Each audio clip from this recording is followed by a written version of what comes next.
Hello everybody, TheRumpledOne. Well, I've been telling you I've been reading books. Well, let me show you what I'm reading now. The name or title of the book is RAPT, R-A-P-T, by Winifred Gallagher. It's a New York Times bestseller. RAPT, Attention and the Focused Life.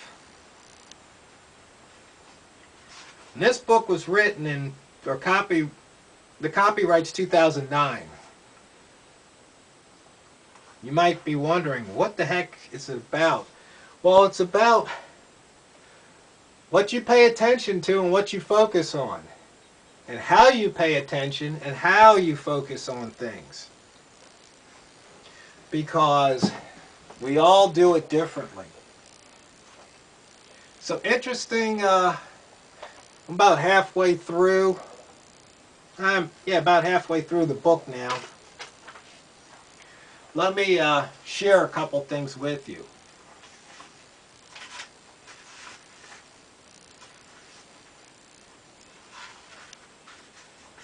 Page 2. If you could look backward at your years thus far, you'd see that your life has been fashioned from what you've paid attention to and what you haven't.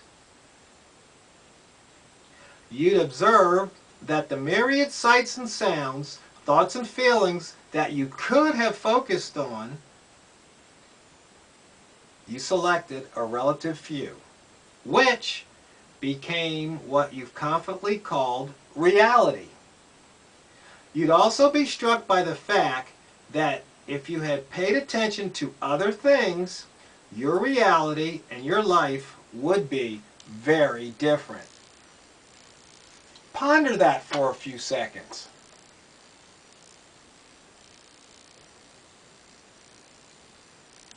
Your life, where you are now, is because of what you paid attention to and what you didn't pay attention to. Gets down to choices.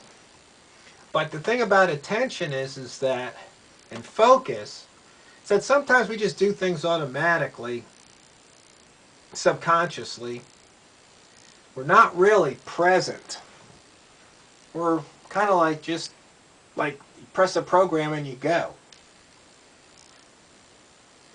But if you really focus on something, it could make all the difference in the world. For example, when you eat, do you just wolf the food down or do you savor every bite? Page 12. Some decisions about what to focus on, such as which profession to pursue or person to live with, automatically receive serious attention. Other choices may be less obvious, but are just as important to the tenor of your daily experience. Deciding to concentrate on your hopes rather than your fears. To attend to the present instead of the past. To appreciate that just because something upsetting happens, you don't have to fixate on it. Still, other targets may seem inconsequential. Focusing on a book or a guitar instead of a rerun. A chat instead of an email. An apple instead of a donut. Yet the difference between passing the time and time well spent depends on making smart decisions about what to attend to in matters large and small, then doing so as if your life depended on it. As far as its quality is concerned, it does. Ponder that.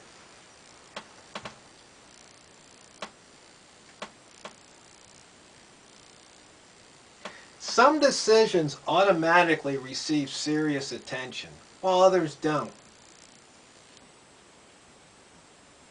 How many things have you just not paid attention to that you wish you had?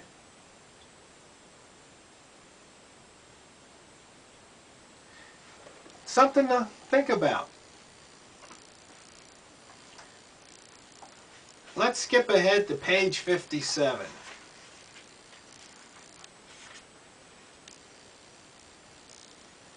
A particularly interesting example of how the dynamic between attention and personality can affect daily experience pops out of an exhaustive survey of 9,211 employees and managers. Analysis showed that a worker's tendency toward perfectionism, manifested by a persistent focus on small, inconsequential details and errors, correlated with an inability to distinguish between what is or isn't doable and with being unsuited for risky tasks. Because they consistently pay too much attention to the wrong things, these hard-working but anxious zealots end up reducing their productivity. I found that pretty fascinating.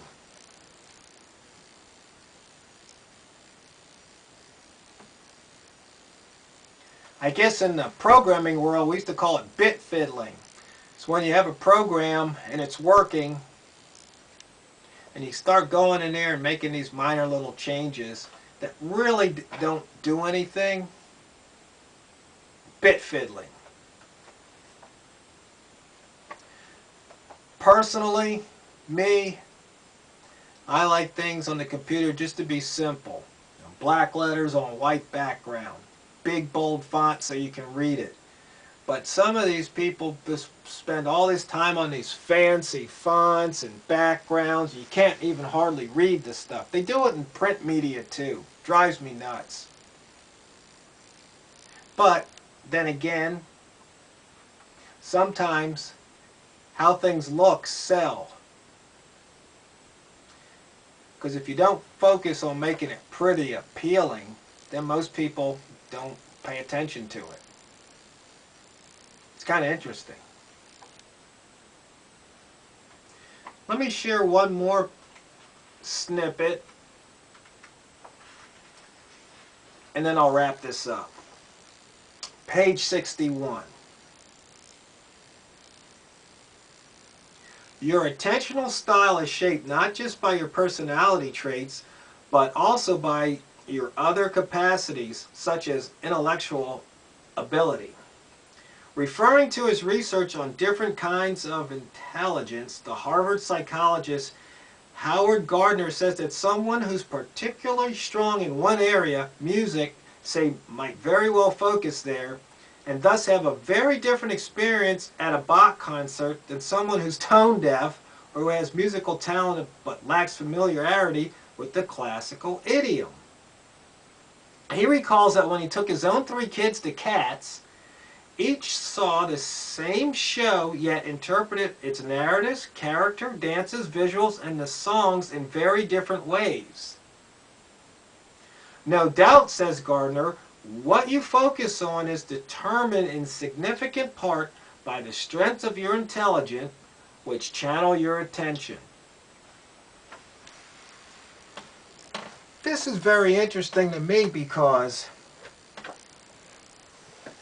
I did a video a while back on experts and how many people rely on the opinion of somebody else for decision making. What restaurant should I go to?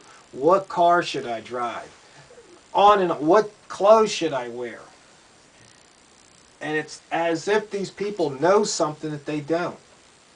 But to me, if you can't trust your own senses, I mean, if you eat something that the expert says tastes good, but to you it makes your face wrinkle up, but it's good, so maybe you need to learn to like it, I think you're missing the point. But that's just my opinion.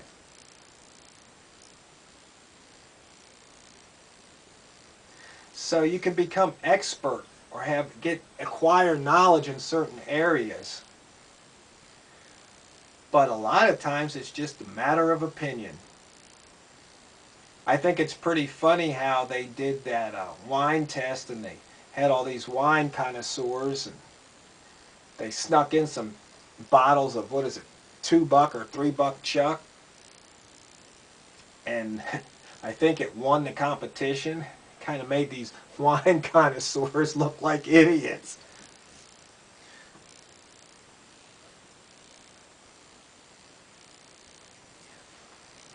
But if you're into learning how the mind works, or maybe how to work yours a little better, RAPT. So far, I'm enjoying the book, and probably I'll read some more, and probably by the end of the week I'll have it done and I can do another little book review. But I just thought I'd share with you what I'm up to at the moment. Of course, I got this from the library. Maybe your library will have a copy for you.